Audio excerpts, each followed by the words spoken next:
Well, let us begin with the paradox that unsettles our kindness. The more I try to help, the more I may be handling your life in my thought. The very impulse that feels tender can be the very hand that intrudes. When I sit down to do something for you, what am I doing? Am I not attempting to take charge of your atmosphere, to push my idea of good into your experience? And who authorized me to enter your consciousness? When I say I will send energy, where do I imagine you are over there? A target for my willing? No, no. Love doesn't push. Love beholds. Love does not enter the field of another's being with ropes and cables of thought. Love stands still and knows God. There are two movements we call compassion. One bows, one pushes. One says, Father, thou art the life of this one. I will behold thy handiwork. The other says, I know what should happen here. Let me project it. One reveres the government of God. The other attempts to add an extra force to God's own completeness. Not by might, nor by power, but by my Spirit, saith the Lord. If I seek to move you by my might, by my concentration, by my emotional pressure, I have already stepped out of the law. I have made of my mind a second power. Thou shalt have no other gods before me. It is a cosmic law, not a slogan. When I install my will as a little god in your story, I have violated the commandment that upholds harmony.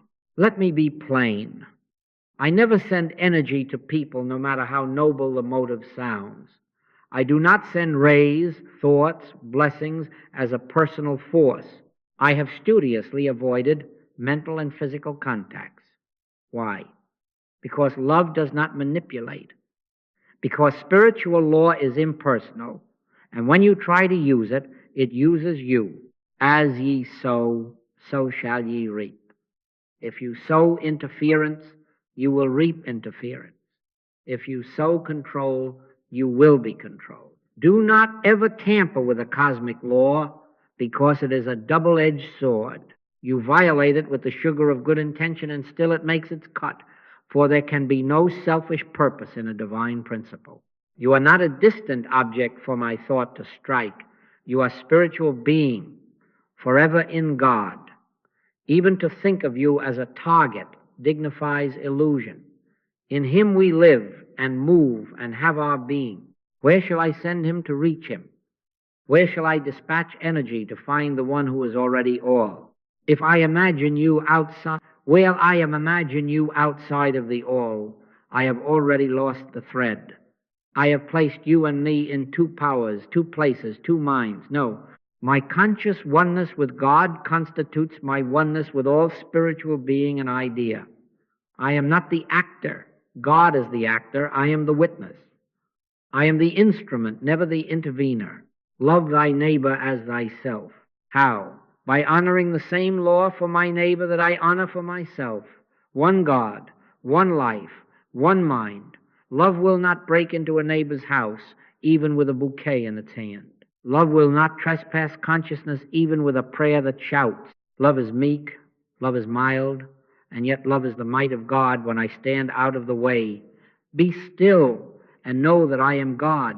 Not be busy and make God. Be still and know God. The stillness is not neglect, it is reverence. The knowing is not opinion, it is recognition. I give you then a promise and a protection. There is a way to bless without control, to help without handling. It begins not with sending, but with acknowledging God's allness here and there and everywhere, and ceasing to argue with what appears. It unfolds not in projection, but in silence, the sacred silence in which the click of assurance may come, the wordless sense. I am. That is the way, that is the law. Before any words, before any movement, a yielding, Father, into thy hands. Thy grace is my sufficiency in all things. In that surrender there is no interference, and in that non-interference there is the purest love. Well, then, a question that must be asked plainly. When I say I, where do you place it? In the head? In the heart? In the outline of a body? If I touch the forehead, have I touched the eye? If I put my hand upon the chest, have I found the seat of identity? No, no. The surgeon may open a skull and name tissues and currents, but no surgeon has ever yet found any me inside of a body, absent from the body, present with the Lord. If I am present with the Lord, where? Tell me. Shall I be localized for the convenience of any human thought? Am I here or there? Am I this inch of space or that? Where am I? Let us push the question further, not to confuse, but to liberate. When you sleep and the body lies unmoving, do you cease to be? When you dream and range the wide world in a moment, what geography was that? The body stays in the bed. The I is not in the bed. Your spiritual you isn't confined to the material body. You can't leave it because you aren't in it and you never have been in it. In Him we live and move and have our being. If being is in Him, then to look for you as a point in space is to already step out of truth into picture thinking. If I imagine you as a distant object, a knob I can turn, a light I can brighten with my beam, I have made of you a thing and of God a locality. No, no. God is not a locality. Spirit is not a point to be struck. Behind all sending is this hidden premise that you are over there and deficient, and that my force dispatched from here can reach, impact, and repair you. It sounds kind, and it is an error. It posits two powers and two lives, your separate stream and my stream of projected strength. It assumes that spiritual identity can be moved by human will, that the law of God can be added to or assisted. Thou shalt have no other gods before me, not even a god named my benevolent magnetism. The true I, your I, my I, is hid with Christ in God. I and my Father are one. Oneness is not distance closed by effort.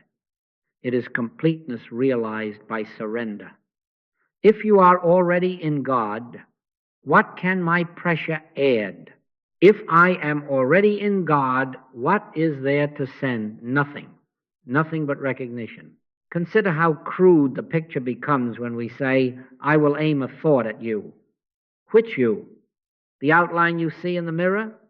The bundle of memories from last week? The pulse rate?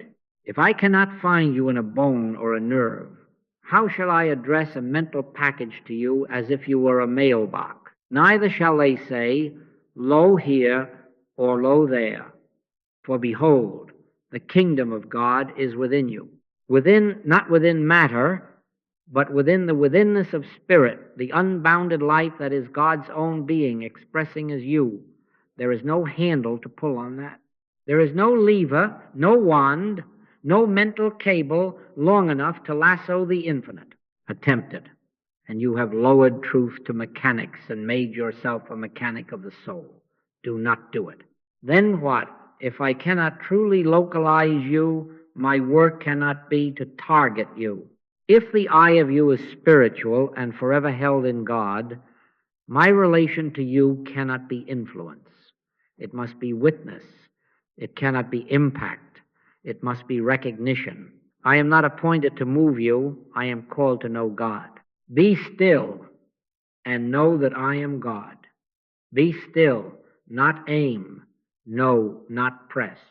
In that knowing, something wordless occurs. Not outgoing force, but incoming assurance. The quiet fact that God is already being Himself where you appear to be. The correction is simple and radical. Cease taking you as an object and begin beholding you as the presence of God's life. When I accept this, a strange mercy dawns. The burden falls off of my shoulders, the burden of distance, of urgency, of responsibility to manipulate an outcome. I lay down the imagined bow and arrow of psychic doing And I turn to God the way a flower turns to light, not to send, but to receive, not to command, but to yield. God is the actor. I am the instrument. My conscious oneness with God constitutes my oneness with all spiritual being and idea. Therefore, I need not reach you, I need only realize Him. And in that realization, without trespass and without push, blessing is already at hand. Let us speak now of law impersonal, unwavering, not subject to the persuasion of a frightened heart. There is a cosmic law that undergirds all true work. Spirit is not a possession, power is not a private instrument, and God is not a wand in a human hand. Thou shalt have no other gods before me, not even a God named my well-intentioned will. Spiritual law is not a weapon, not a wand, not a tool. When I try to use it, it uses me. Do not ever tamper with a cosmic law, for it is a double-edged sword. It blesses in obedience and cuts in presumption, not out of wrath, but out of principle. You know this already in simpler realms. If you defy 2 times 2 is 4 and write 5, your ledger will not hate you, it will simply not balance, and the auditor will find you out. If an engineer grows sentimental and decides a beam can carry what it cannot, the bridge does not punish. It fails, and those upon it suffer. If you run a red light with love in your heart, the oncoming car does not make inquiry into your motive. Principle is impersonal. It does not bend. It bends you back into consequence. As ye sow, so shall ye reap. To sow is to align or violate. To reap is to meet the exact harvest of the seed, no more and no less. Now here is the tender self-deception that must be named. I mean well. Of course you do. So do I. Yet I mean well can be a veil over fear. I cannot bear their pain, I must fix it. Superiority, I know what outcome should be. Or control, I cannot trust the invisible governance of God here. This is idolatry disguised as benevolence. It sets up a second power, my magnetism, my concentration, my plan alongside the one, not by might nor by power, but by my spirit, saith the Lord. The more refined the motive, the more subtle the temptation. But law is unseduced by sweetness. It asks only, are you using me for a private purpose, or are you yielded to the one who alone acts? Therefore I draw the line gently, but I draw it firmly. Do not tamper with another's consciousness. Do not intrude upon another's choices, timing, or path. You do not know the curriculum of their soul. You do not know what hour the seed breaks ground, what winter must complete its work before spring appears. When you enter as an intervener, you take to yourself a role not given you. You trespass the temple that is God's within them. Remember, who art thou that judgest another man's servant? To his own master he standeth or falleth. Our neighbor stands or falls unto God, not unto our anxious thought. What then of consequence? It is precise. If you sow mental interference, you reap entanglement. If you set your thought to manage, thought will turn and manage you. With the measure you meet of pressure, of silent argument, of covert influence, it shall be measured to you again. You become the very object of suggestion you had sent forth. Your peace thins, your sleep grows restless, your own choices feel crowded by the very atmosphere you cultivated. This is not punishment. This is mathematics. This is engineering. This is the traffic law of spirit revealing itself. One God, one mind, one life, and no private annex to be rented for personal projects. Then a question rises, sober and saving. If I cannot use spiritual law, what is the rightful function of prayer? Hear it. Prayer is not the lever by which I move events. Prayer is the surrender by which events are released to God. Prayer does not push, it yields. Prayer does not argue, it recognizes.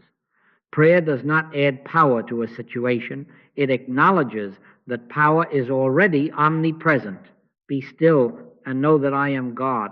Be still, still your will, still your urgency, still your designs, and know the one, know the allness, know the sufficiency. Thy will be done is not a pious sentence. It is the lawful posture by which the double-edged sword becomes pure light and no blade at all to us. I have studiously avoided mental and physical contacts for this reason. God is the actor and the doer and the beer. I am merely the instrument.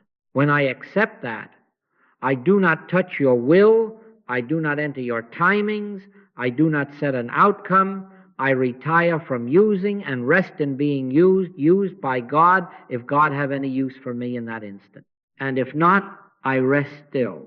Thy grace is my sufficiency in all things. From here our work becomes simple and safe, for prayer takes its rightful seat as recognition and release. And in that lawfulness, help, real help, may appear without a trespass, without a push, without a second power. What then am I in this holy transaction? I ask it of myself before I dare speak it to you. Am I the healer? Am I the mover? Am I the arranger of outcomes? No. No. The Father that dwelleth in me, he doeth the works. I am not the doer. I am the place of consent. I am not the force. I am the yielded branch. I am merely the instrument. God is the actor and the doer and the beer. When I remember, that blessing ceases to be something I direct across a distance. It becomes the state in which I stand aside and let God be God where you and I appear. Do not mistake this for indifference. Refusing to send is not apathy. It is obedience. It is the surrender of a private will that would make of itself a second power. Thou shalt have no other gods before me.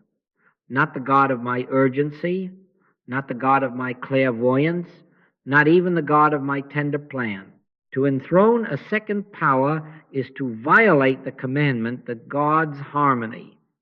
To release that will is to love. Love thy neighbor as thyself. How do I love as myself?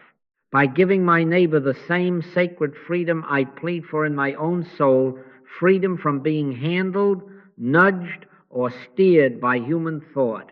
I will not cross the threshold of your inner temple with even a fragrant intrusion. I will stand in the outer court and bow to the one who alone abides within. Then what is lawful compassion?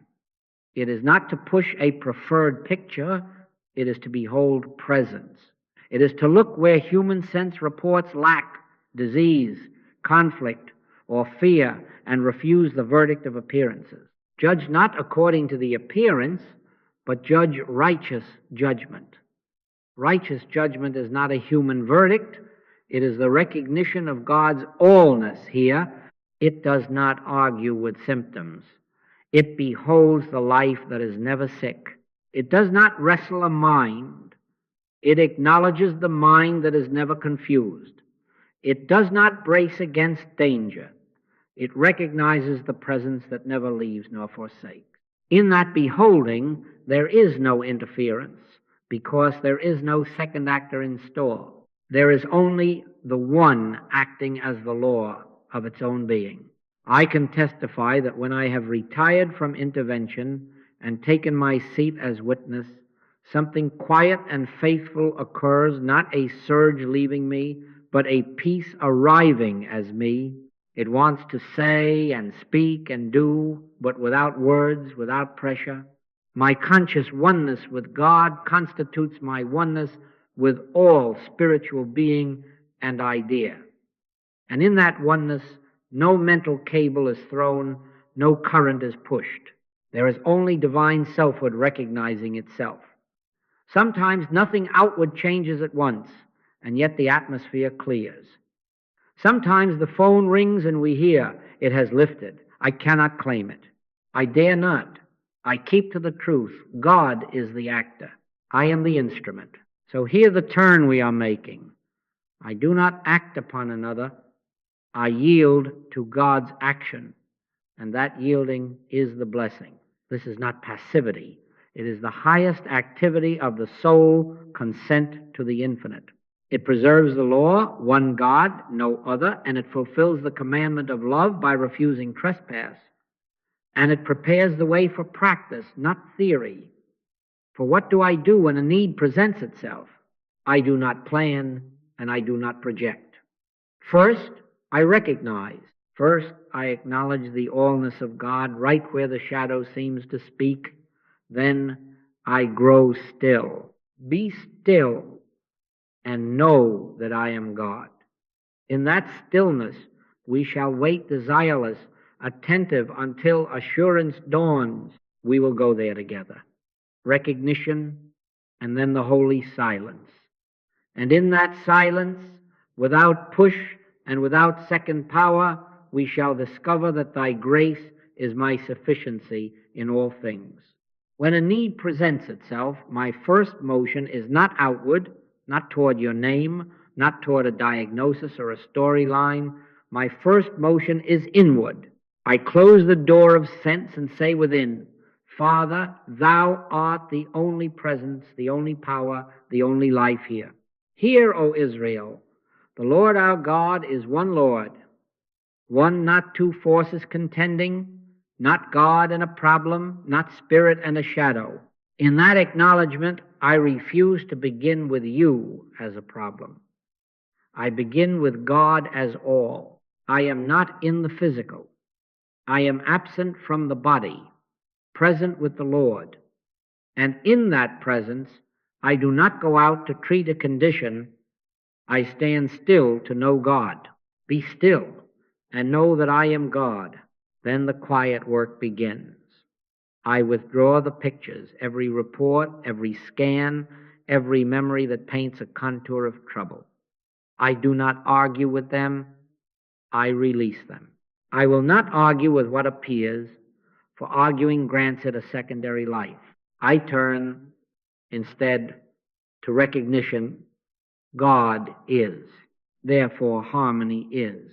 God is infinite, therefore there is no opposite power. God is life, therefore the life that is God is the only life present. God is mind, therefore intelligence is here, unconfused, unfragmented. God is love, therefore fear has no law to stand upon. I do not outline how harmony must appear. I refuse to rehearse outcomes. Recognition is enough. Judge not according to the appearance, but judge righteous judgment. Righteous judgment recognizes what is true in God, not what clamors in sense. You may ask, but what of this person? What of their pain? What of the timing? Hear me. In this phase, there is no person in my thought to manage. There is only God to know. Any attempt to use God to improve a picture is already two powers in disguise. No, we are not improving shadows. We are acknowledging light. I and my Father are one. My conscious oneness with God constitutes my oneness with all spiritual being and idea. Therefore, in realizing God here, I am not excluding anyone. I am including all in the one. This is not a neglect of you. This is the only lawful way to behold you. I watch my motive as a sentry at a gate. Am I wanting a result? Am I pressing for a date on the calendar of good? If so, I quietly repent of that second God. Not my will, but thine be done. Desirelessness is the safety of this work. I lay down the timetable, the picture, even the benevolent plan. I want nothing from you and nothing for you, because I trust the all in all to be itself. Not by might, nor by power, but by my spirit, saith the Lord. To want nothing is not coldness. It is love without interference. It is the recognition that God is adequate to God's own universe without my outline. And so I whisper, not as a mantra to coerce, but as a confession of law. Thy grace is my sufficiency in all things. Now I examine the last residues of argument. Have I been silently saying, yes, but the report, yes, but the history, yes, but the odds? Each but is an idol, a little altar to a second power. Gently, not violently, I let them go. God is. Therefore harmony is. God is. Therefore wholeness is. God is. Therefore completeness is. I do not add a design to it. I do not attach a picture of how it must look in time and space. I accept that whatever God is being here now as the fact beneath appearance. In this recognition, I feel myself loosen from the effort to think. Thought grows simple, then thin, then quiet. I am not trying to move a condition. I am yielding to immovable reality. The mind that catalogued symptoms has no more business here. The heart that hurried outcomes gives up its calendar. There is only the one mind, one life, one love, one law. Having recognized, I do not press the point, I rest the point. I do not proceed to words about God. I allow God to be God without my commentary. This is the holy edge where method gives way to presence, where recognition ripens into silence. In that quiet, without push and without plan, the click may come, the wordless assurance, I am. And so, having recognized, we now enter that silence where God alone acts. Now we rest not to make something happen, but to allow what is always happening in God to be felt. Take a chair that is comfortable. There is no occult reason for any posture, only one of physical ease. Let the back be supported, the feet at rest on the floor. Never hold the arms rigid. Never lock the hands in effort. Keep the hands and arms relaxed, as if the whole body were quietly dismissed from attention.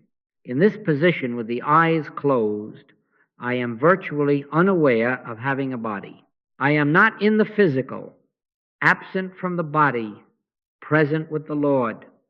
No ritual, no props, no strain, comfort only, that the senses may cease calling for notice. Now let the eyelids fall as a gentle curtain. Do not aim the thought anywhere, not toward a person, not toward a condition, not even toward a hoped-for light. No reaching with thought, no mental pushing. If a phrase should arise at the threshold, let it be simple and surrendering, not persuasive. Thy grace is my sufficiency in all things. Speak it once, perhaps twice, and then cease. Be still and know that I am God.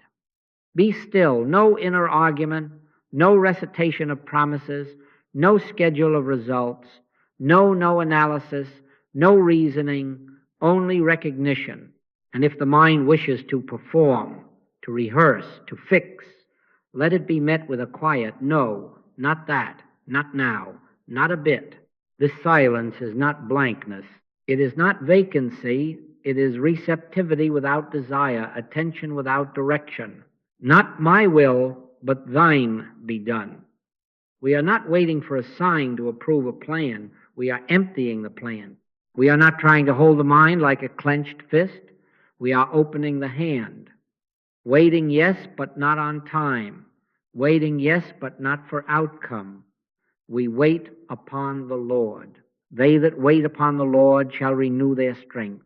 Desirelessness is the safety here, because desire tries to steer the infinite and silence yields to it. There may be noise on the surface, the motes of yesterday's conversation, the rumor of the body's chair, the restless animal of habit. Do not fight it. Fighting feeds it. Simply withdraw interest, as you might let a child tire of a toy by offering no attention. Soon the sense world recedes to the edge, like a tide going out. It is not your doing. It is the gravity of spirit drawing awareness to its own center.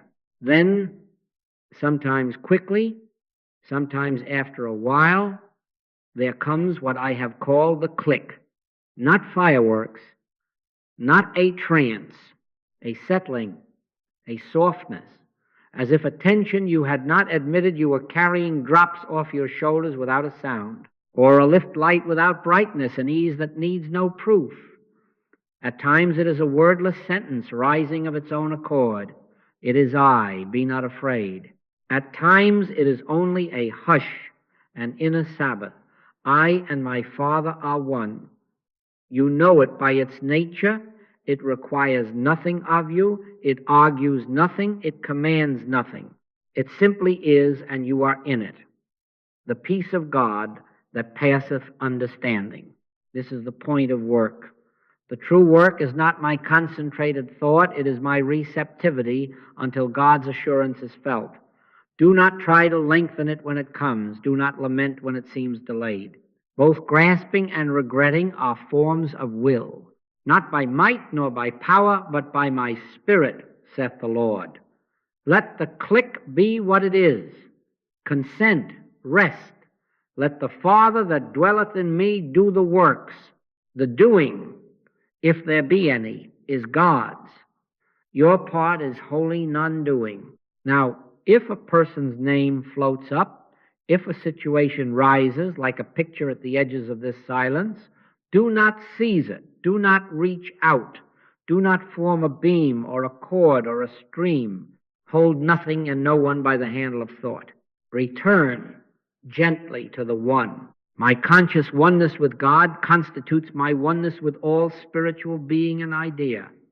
Therefore, all are already included. No cables, no currents, no pushing, no private contact.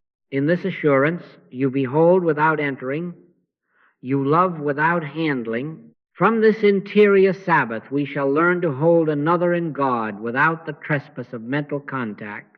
But first, remain a moment longer at the altar of silence. Let the law keep you. Thou shalt have no other gods before me. One presence, one power, one life. And in that one, you, I, and all creation are found safe, untouchable by interference, perfectly available to grace. Here is the way I hold you, without trespass. First, I refuse the impulse to enter you. I do not penetrate your mind. I do not read it, steer it, or attempt to reach it. No, no, I have no business in your private sanctuary. Who art thou that judgest another man's servant? To his own master he standeth or falleth. Your master is God, mine also. My work is not to manage your choices or accelerate your timetable. My work is to behold, to see you as you are in God, not as a personal problem to be managed. I retire from influence and take my stand as witness. What is beholding? It is not a glassy-eyed denial of what human sense reports, nor is it a prettified wishing. It is righteous judgment. Judge not according to the appearance, but judge righteous judgment. Righteous judgment is the spiritual fact in place of the sensory report. It looks where pain cries out and recognizes life unbroken. It looks where confusion confesses itself and knows, mind undivided. It looks where fear forecasts its storms and acknowledges love already governing. In beholding, I do not say, be well, or do this, or choose that. No inner advice, no silent coaching, no nudging of events like pieces on a board. That is mental contact, and it is a trespass. I am not a private counselor in the back of your consciousness. I am the place where God is recognized as all. Practically, it is like this. If your name arises at the margin of prayer, I do not seize it. I let it rest in God. I turn again simply and sincerely to the one, Father, reveal thyself. Not reveal a plan, Not reveal a technique, reveal thyself. Let thy will be done. I rest in thy government. And then I become quiet, very quiet, without aim. If a picture tries to form of you taking a step, of an outcome I favor, of a conversation unfolding as I prefer, I gently refuse the picture. No outlining, no directing relationships, no controlling decisions. Thou shalt have no other gods before me. An outline is a second God. A timetable is a second God. Even a benevolent vision becomes a second power if it replaces simple recognition of the one. You may ask, but if I do not send energy, if I do not give guidance inside, am I not doing nothing? Hear the answer that sets you free. Be still and know that I am God. Be still is not nothing, it is obedience. No is not nothing, it is the substance.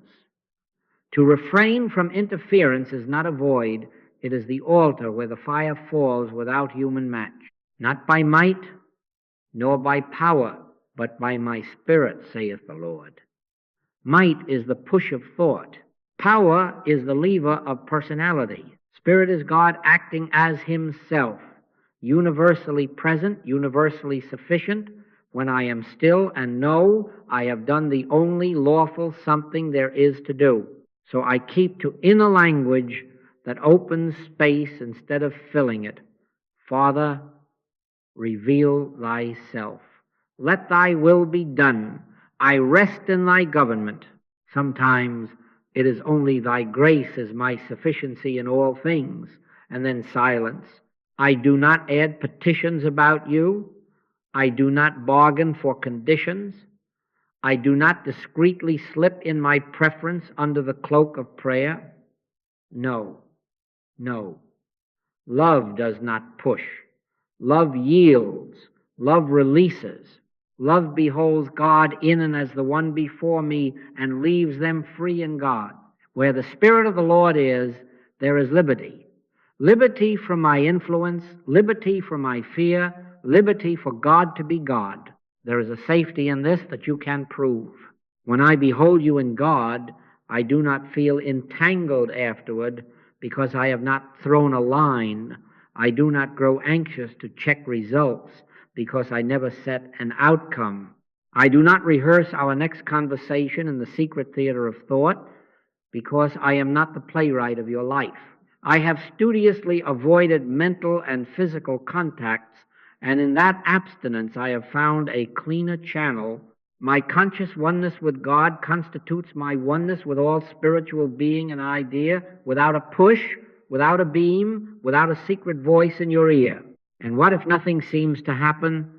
Then I keep covenant with the law. I bless God by trusting God. I let appearances be what they will in time, while I rest in what is in truth. He that believeth shall not make haste, no pressure, only the quiet insistence that one presence is the presence here. If at any moment the click arrives, the hush, the assurance, I bow and keep still. If it does not, I bow and keep still. In both, I refuse trespass. I refuse a second power. I refuse to handle you. I behold you as hid with Christ in God, and I leave the Holy of Holies to the high priest who is God himself. In that leaving, blessing is not delayed, it is purified. And in that purity, you and I are safe from each other's good intentions, safe for grace. Now comes a very human tremor in the heart. If I do not do something, am I not failing love? We have been trained to equate love with constant activity, with messages and plans and invisible pushes. We distrust stillness. We even feel guilty if our hands are empty and our thought is not reaching for the person in need. We say, surely I must send something light, strength, courage, else I am abandoning them. This is the pressure of a second God in disguise. It is not love. It is fear wearing the garments of help. Thou shalt have no other gods before me, not the God of my restless doing, not the God of my anxious presence that must be felt. Hear this and be free. Silence is not passivity. Silence is obedience. When I withdraw my private will and all its benevolent projects, I am not doing nothing. I am honoring the first commandment in the only way that counts, by enthroning one presence, one power, one law. Be still and know that I am God. Be still, not because activity is evil, but because unauthorized activity is interference, and interference is idolatry. Be still, not to abandon your neighbor, but to leave them safe from your outline and safe for God. Love does not push. Love yields, love releases, and yielding is not apathy, it is fidelity to the one actor. I can tell you how it feels when this obedience takes hold. The breath softens without your notice. The forehead unknits. The mind that had been busy composing inner letters drops its pen. The need to fix loses its grip. It is as if a hand unclenches inside the chest. A quiet arrives unannounced, undesigned, that does not depend on a report changing. The peace of God, which passeth all understanding, brushes the edge of awareness, and you recognize it not by fireworks, but by the absence of pressure. I and my Father are one. In that oneness, the impulse to help by push simply cannot gain a foothold. My conscious oneness with God constitutes my oneness with all spiritual being and idea. Therefore, standing in God, I am closer to you than any beam of thought could travel, and yet I do not touch you. I do not press you. I do not trespass. Here we must distinguish compassion from pity. Pity joins the picture the senses paint. Pity says, yes, you are as the report says, and I weep with that verdict. Compassion refuses the verdict while never refusing the one before it. Judge not according to the appearance, but judge righteous judgment. Righteous judgment does not harden the heart. It clears the eye. It stands beside the one who suffers without entering the dream to push its furniture around. It will serve with hands when service is needed. Feed, clothe, tend, but inwardly it keeps the altar clean. One presence, here and now. Pity multiplies the illusion. Compassion recognizes the spiritual fact and is therefore free to act or to wait without fear. Yes, the guilt voice will argue, if you do not send, you do not care. No, no, not by might nor by power, but by my spirit, saith the Lord. Might is the push of mind. Power is the leverage of personality. Spirit is God being God. He that believeth shall not make haste. To refuse interference when the soul cries for speed is the deepest act of trust I know. It is to say, thy will be done, not as resignation, but as law. It is to confess, thy grace is my sufficiency in all things, not as a charm to get a result, but as truth that frees me from meddling. Now, get very practical, because this is where the test comes. You hear your child is sitting for an exam, and you feel the old reflex. Send concentration. Stop. Recognize the one mind. God is the only intelligence, the only capacity, the only remembrance. Hold no picture of outcomes, no silent hinting. Be still. Your friend enters surgery, and the heart in you strains to project strength. Stop. Recognize one. Life indivisible, unpierced by a blade, untouched by time. Consent to the silence until the click comes or not, and then go about your day without threads. Your partner goes into a difficult meeting, and you reach to script their words from within. Stop. Acknowledge one presence governing all, without sides, without winners and losers in God. No outlining, no coaching, rest. We will look more closely at these everyday moments because they visit us all. For now, let the fear that silence is nothing melt in the light of this. The deepest help is often the refusal to interfere and the willingness to let God be God. In that willingness, there is no abandonment, only faithfulness, no vacancy, only presence, no guilt, only the quiet lawfulness that keeps us and those we love safe in the one. Thy grace is my sufficiency in all things, and I rest. Let us look closely now, because these are the doorways where the old reflex tries to re-enter. First, illness. The report arrives, the image forms, the heart wants to push vitality across a distance, to imagine strong cells, to beam healing light. Stop, no pushing, no beams.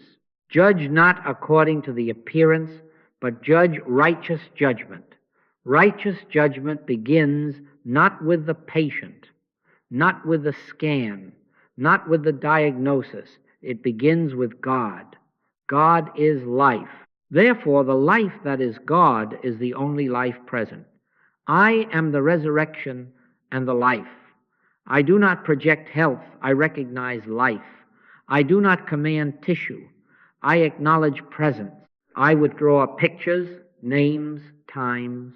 I refuse to argue with symptoms, for argument grants them reality in a second power. Quietly, without drama, I return to the one Father. Thou art the only life here, indivisible, incorruptible, unpierced by blade, untouched by time. My conscious oneness with God constitutes my oneness with all spiritual being and idea. Therefore, there is no need to send. Inclusion is already accomplished in the one. Now the pivot, from my will to God's government. The Father that dwelleth in me, he doeth the works. I do not try to do, I yield. Not by might nor by power, but by my Spirit, saith the Lord.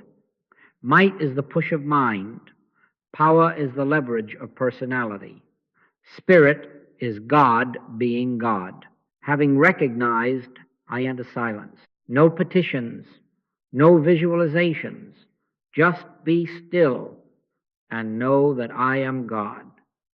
If the click comes a hush, a certitude I bow. If it does not, I bow. Then I go about my day without cords, without checking the line I did not throw. He that believeth shall not make haste. Second, conflict relationship. The tongue wants to argue in secret. The mind rehearses speeches, defends, indicts, edits the other's response. We even reach to soften their heart with a gentle inner pressure. No, no. That is interference. Where the Spirit of the Lord is, there is liberty. Liberty from my inner counsel. I refuse the courtroom in imagination. I refuse sides. God is love, not sentiment governing principle. One presence, one influence, one mind. I acknowledge love as the only law operative where tension seems to be. I will not nudge anyone's choice.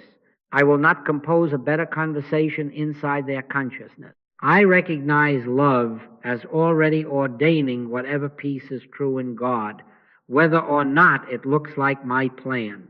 Then the pivot, not my will, but thine be done. I enter the silence, desireless, agenda-free, until the heart softens into that unarguable quiet. If some outer kindness is given me to do, I do it, apology, listening, a meal, but without the secret pulley of outcome. Love does not push, love yields. Third, financial fear. The calendar shouts, the figures glare. The reflex is to send a stream toward opportunity, to visualize checks, to silently pressure a client, to outline supply. Stop. Your heavenly Father knoweth that ye have need of all these things. Seek ye first the kingdom of God and his righteousness, and all these things shall be added unto you. Supply is not in people. Supply is God as sufficiency. The earth is the Lord's, and the fullness thereof. I do not outline channels. I recognize source. I say within, not as magic, but as law, thy grace is my sufficiency in all things. I let give us this day our daily bread be a present tense fact, not a plea to a distant ear. Then the pivot. From my hustle to God's government, I enter silence. No bargaining, no deadlines laid at the altar. Only, Father, reveal thyself. Out of that quiet, sometimes an unforced idea arises. Finish this task, make this call, release that project, and it comes without the heat of fear. Act then, but as instrument, not as intervener.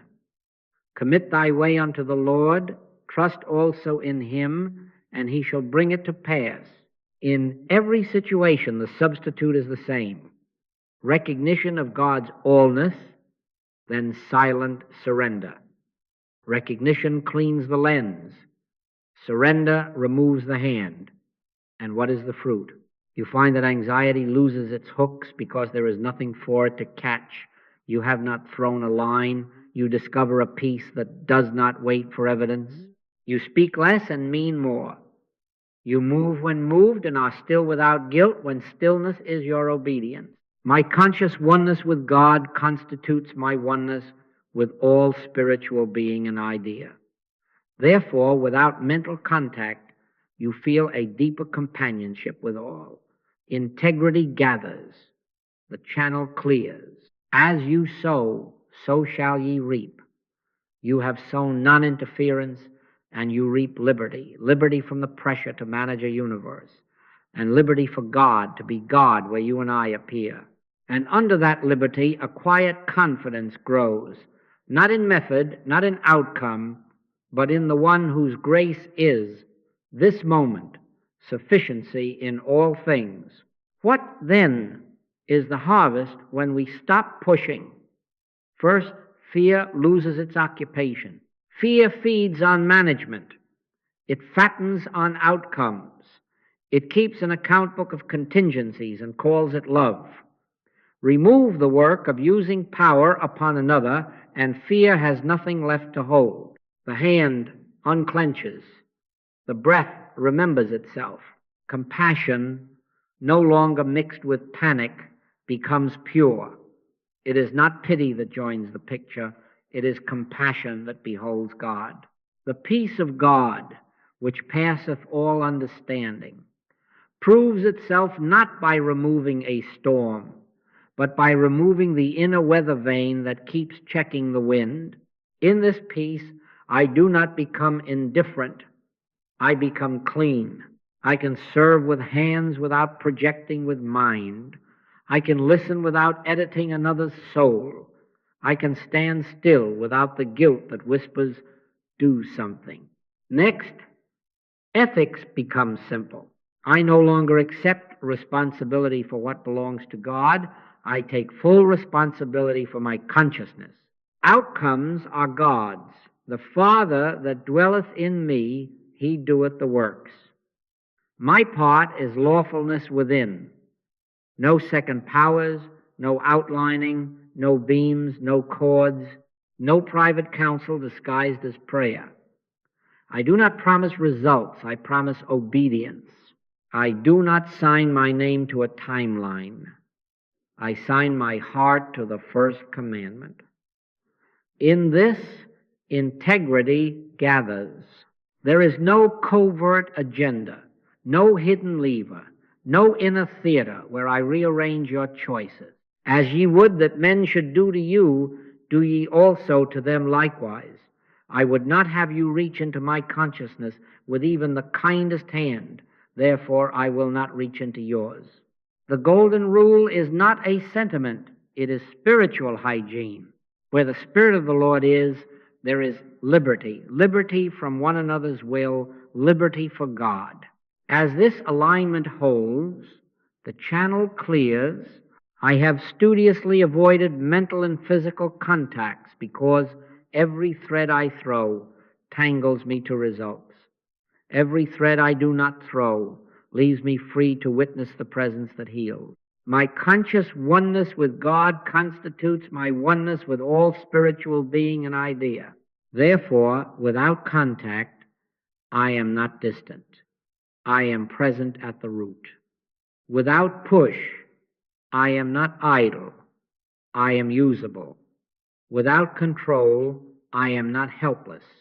I am transparent. And through transparency, the light passes without my coloring, without my hurry, without my fear. He that believeth shall not make haste. Now let this integration sound in you as a simple litany, no decoration, only truth. In my oneness with God, I find completeness. I do not need to borrow from you or manage you. In my oneness with God, I find security. I do not need to arrange outcomes to feel safe. In my oneness with God, I find peace. I do not need to still your mind to quiet mine.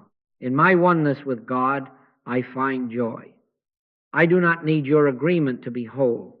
In my oneness with God, I find sufficiency. I do not need channels to behave. I rest in source. I and my Father are one, not two, one. Let me leave you with a practice plain enough to keep and deep enough to keep you. Twice a day on waking and before sleep, take 3 to 5 minutes. Sit comfortably. No ritual, only ease. Close the eyes. Dismiss the body from attention. Speak once, quietly, as confession, not petition. Thy grace is my sufficiency in all things. Then be still. No projects, no persons, no pictures. Wait in receptivity until a softness, a hush, perhaps the click, arises or not. Consent either way. If a name appears, let it rest in God and return to the One. End with a simple acknowledgement. Be still and know that I am God. Carry this through your day as your golden rule in prayer. I will not do to another's soul what I would not have done to mine. Love does not push. Love yields. And in that yielding, you will find yourself a clearer witness to the presence that truly heals. Not by might, nor by power, but by my Spirit, saith the Lord. Take this now as a simple daily password you can remember in the night and in the morning. Thy grace is my sufficiency in all things. Whisper it once as truth, not as magic. Twice if the heart is still made of stone. A third time if the old reflex tries to reach out and push. Thy grace is my sufficiency in all things. Repeat until a small softening comes, a loosening where the will had a fist. Let it open the door that cannot be forced.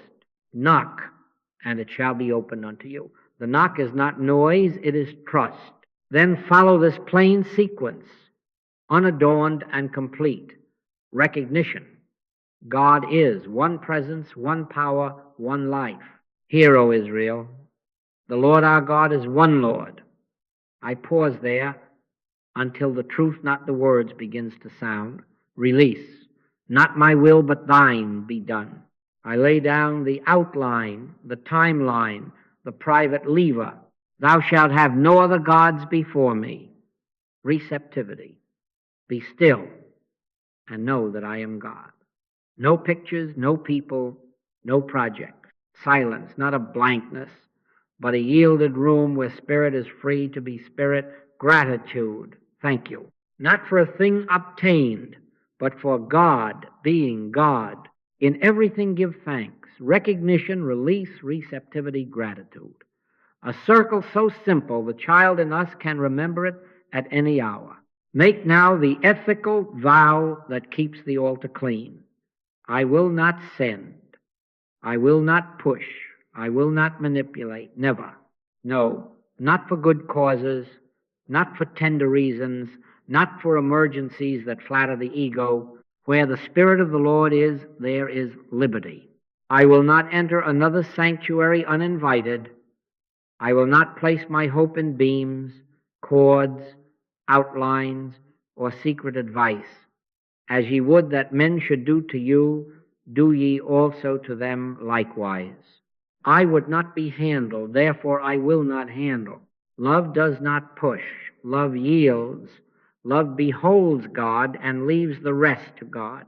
I invite you gently, without compulsion, to try this for 1 week in one relationship. Choose the person toward whom your thought most easily reaches out to help by pressure: a child you fear for, a partner you wish to correct, a friend you long to steady. Each time the impulse rises to send, stop. Speak the password, "Thy grace is my sufficiency in all things." Step through the 4 doors: recognition, release, receptivity, gratitude. Keep your hands ready for practical kindness, but keep your mind clean of interference. Do not watch them for results. Watch your own heart. What changes in you? Perhaps a quiet that no argument can steal. Perhaps the end of anxious rehearsal. Perhaps a tenderness free of fear. As you sow, so shall you reap. Sow non-interference and reap liberty. Now let us close, not with effort, but with a benediction that confesses truth. Father, thou art the only presence here. Thou art the life of my life, the mind of my mind, the love that loves itself in all. I yield the claim to act, to fix, to send. I lay down both wand and weapon, not by might, nor by power, but by thy Spirit. My conscious oneness with God constitutes my oneness with all spiritual being and idea. I am merely the instrument. God is the actor. I and my Father are one. Thy grace is my sufficiency in all things. Thy grace is my sufficiency in all things. Thy grace is my sufficiency in all things. I will not send. I will not push. I will not manipulate. Never. I will behold God, and I will be still. The peace of God, which passeth all understanding, keep your hearts and minds. And now, as we part, let the work be God's, and the rest be silent. God is the actor, I am the instrument, and so it is.